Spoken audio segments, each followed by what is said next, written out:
என்ன ராதாக்கா, லட்சுமி அக்கா, எங்க போறீங்க காலங்காத்தாலேயே? ஐயோ, விளங்காதவ இவ மூஞ்சில முழிச்சிட்டு போறோம். லட்சுமி, எங்க போறேன்னு சொல்லாத, கடைக்கு போறேன்னு சொல்லு.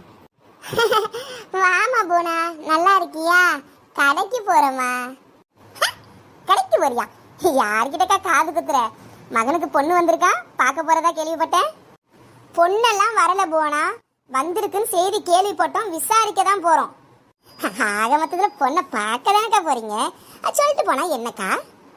இல்லம்மா, எல்லாம் நல்லபடியா அமைஞ்ச உடனே சொல்லான்னு இருக்கேன். அப்படியா? சரி வாங்க போய் பார்த்துட்டு வருவோம். நீ எதுக்கு? நான் எதுக்கா? நீங்களாம் போய் என்னக்கா பேச போறீங்க?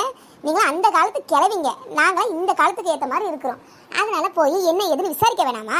வாங்க, நான் டக்கு டக்குன்னு போய் புடவை மாத்திட்டு மேக்கப் பண்ணிட்டு வந்துடுறேன். 10 நிமிஷம் மட்டும் வெயிட் பண்ணுங்க, வந்துடுறேன். விளங்காதவ எப்ப பாரு 2 காதையும் கிளட்டி நம்ம வீட்டு செவுத்திலேயே ஒட்டி வச்சிருப்பா போல. எங்க போற ஏத போறன்னு இவளுக்கு தெரியாம